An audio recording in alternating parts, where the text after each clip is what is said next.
प्यारे बच्चों आदाब। हम पढ़ रहे हैं क्लास 8th का ज्योग्राफी और जिसका चैप्टर है फर्स्ट, ठीक है, जिसका हमने पहले पढ़ चुके हैं हम कि रिसोर्स क्या होता है और उसकी टाइप्स हमने एक टाइप पढ़ी थी नेचुरल रिसोर्सेज, ठीक है। तो उससे आगे हम स्टार्ट कर रहे हैं। नेचुरल रिसोर्स हमने पढ़ लिया, अब हम पढ़ेंगे नेचुरल रिसोर्सेज के। हमने इसके दो टॉपिक आते हैं, एक आता है नेचुरल रिसोर्सेज में आता है रिन्यूएबल रिसोर्सेज और नॉन रिन्यूएबल रिसोर्सेज। उसमें से हमने पढ़ा था कि रिन्यूएबल रिसोर्स क्या होता है, ठीक है। तो रिन्यूएबल रिसोर्स वो होता है जिसको हम दोबारा से रिन्यू कर सकें, ठीक। और नॉन रिन्यूएबल हम पढ़ेंगे, नॉन रिन्यूएबल रिसोर्स क्या होता है जो दोबारा से रिन्यू नहीं हो सकता है, ठीक है। तो कहता है renewable resources are those which get renewed, ठीक है, और रिप्लेनिश्ड क्विकली, ठीक है। तो कहता है रिन्यूएबल जो वो रिसोर्स होते हैं जिनको हम दोबारा से रिन्यू कर सकते हैं, ठीक है। और नॉन रिन्यूएबल कौन से हो गए? Non renewable resources are those which have limited stock, ठीक है। कहता है नॉन रिन्यूएबल रिसोर्सेज वो होते हैं जिनका हमारे पास स्टॉक क्या होता है, बिल्कुल लिमिटेड होता है, स्टॉक उनका बहुत कम होता है। Once the stock has exhausted it may take thousands of years to be renewed और रिप्लेनिश्ड, ठीक है। कहता है अगर एक बार ये स्टॉक हमारे पास खत्म हो जाए, ठीक है, तो इसको हजारों साल लग जाते हैं, ठीक है, दोबारा बनने में, ठीक है। Since this period is much more than human life span, कहता है और ये जो पीरियड है ये आदमी की जिंदगी के स्पेन से ज्यादा हो जाता है, ठीक है। तो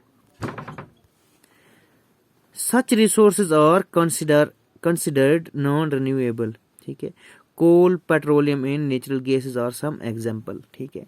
कहता है ऐसे जैसे जो हैं उनको हम कंसिडर करते हैं, ऐसी जैसी चीज़ों को हम कंसिडर करते हैं कि नॉन रिन्यूएबल रिसोर्स, ठीक है, जिनको हम रीन्यू नहीं कर सकते, ठीक है। जैसे कोल हो गया, पेट्रोलियम हो गया, नेचुरल गैसेस हो गई, ठीक है। जैसे पेट्रोलियम हम गाड़ी में डालते हैं तो उड़ जाता है, उसको हम दोबारा से रीन्यू नहीं कर सकते, ठीक है। The distribution of natural resources depend upon number of physical factors, ठीक है। कहता है नेचुरल रिसोर्सेज का जो इसका डिस्ट्रीब्यूशन होता है, जो हम इसको बांटते हैं, वो किस पे डिपेंड करता है? उसके फिजिकल फैक्टर्स पे, ठीक है। जैसे क्लाइमेट हो गया, अल्टीट्यूड हो गया। The distribution of resources is unequal because these factors differ so much over the earth, ठीक है। कहता जो इसका डिस्ट्रीब्यूशन है, उसमें जो इसका रिसोर्सेज का डिस्ट्रीब्यूशन है वो अनइक्वल हो जाता है, वो बराबर नहीं रहता। क्यों नहीं रहता? बिकॉज दीज फैक्टर्स डिफर्स, क्योंकि ये फैक्टर्स जो होते हैं वो क्या करते हैं, डिफर्स करते हैं, डिफरेंट होते हैं एक जगह से दूसरी जगह पे ओवर द अर्थ, ठीक। उसके बाद आता है हमारा तीसरा फैक्टर आता है ह्यूमन मेड रिसोर्सेज। अब कहता है ह्यूमन मेड रिसोर्सेज क्या चीज होती है, क्या होता है, ठीक है, इसको हम डिटेल में पढ़ेंगे। Sometimes natural substance become resource only when their original form has been changed, ठीक है।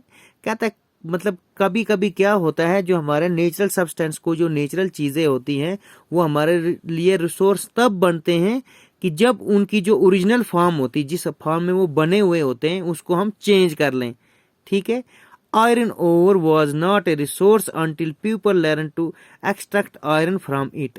कहता है जैसे आयरन ओर, सोने की खान होती है ना, तो उसमें से क्या करते हैं, तब तक उसको हम रिसोर्स नहीं मानते हैं जब तक उसमें से आदमी कुछ न उसमें से निकाल के और उसको फर्निश करके, उसमें से निकाल के और उसको सही ढंग से बना के हम नहीं निकाले आगे, तब तक हम उसको रिसोर्स नहीं मानते हैं, ठीक है। People use natural resources to make building, bridges, roads and machineries and vehicles which are known as human-made resources। कहता है जैसे क्या है, पीपल यूज नेचुरल रिसोर्स, आदमी क्या करता है, नेचुरल रिसोर्स को यूज करता है to make buildings, bridges, roads, machineries. क्या क्या बनाने के लिए? बिल्डिंग बनाते हैं, है ना। तो ये हम क्या कर रहे हैं, नेचुरल रिसोर्स को यूज कर रहे हैं, जंगल से लकड़ी काट के लाते हैं, ठीक है, उसकी बिल्डिंग बनाते हैं, उसकी जो लकड़ी उसको फर्निश करते हैं सही ढंग से, तो उसको बिल्डिंग में यूज करते हैं, ठीक है। अब पूरा का पूरा पेड़ तो हम उसमें नहीं लगा सकते हैं, ठीक है। तो वो कहता है ह्यूमन मेड रिसोर्स, कि आदमी ने कौन कौन से रिसोर्स बनाए हुए हैं, तो उसमें से क्या क्या आता है, नेचुरल रिसोर्स में से हम क्या बनाते हैं, बिल्डिंग्स बनाते हैं, ब्रिजेस बनाते हैं, पुल जो हमारे बने हुए होते हैं, है ना, उसके लिए भी आयरन ओर में से जो लोहा है उसको निकाल के उसको फिट करके तो बन गए ब्रिजेस, ठीक है। रोड्स बन गए हमारी, है ना, तो रोड्स में क्या क्या चीज़ें लगती हैं वो सारी क्या है ह्यूमन मेड रिसोर्स में आती हैं। मशीनरीज हो गई, अब मशीनरी तो आदमी ने ही बनाई है ना, खुद तो बनी नहीं है, तो मशीनरी क्या है ह्यूमन मेड रिसोर्स है। And vehicles which are known as human made resources, और गाड़ियाँ शाड़ियाँ जितनी भी हैं ये क्या है ह्यूमन मेड रिसोर्सेज में आती है। ह्यूमन मेड रिसोर्सेज के आदमी की बनाई हुई चीज़ें, आदमी के बनाए हुए रिसोर्स कौन कौन से हैं, सिंपल बात है, ठीक है। रोड्स आ गए, मशीनरीज आ गई, व्हीकल्स आ गए, बिल्डिंग आ गई, ब्रिजेस आ गए हैं। Technology is also a human made resources, और जो टेक्नोलॉजी खुद है वो क्या है वो भी ह्यूमन मेड रिसोर्स है, क्योंकि आदमी ने ही खुद टेक्नोलॉजी को तैयार किया है, फॉर्मूले वगैरह लगा के टेक्नोलॉजी को तैयार किया है। उसके बाद उसने जो वो टेक्नोलॉजी जो है उसको इम्प्लीमेंट कर दिया, उसको लगा दिया किधर, इन कामों में लगा दिया, इनको बनाने में, ठीक है।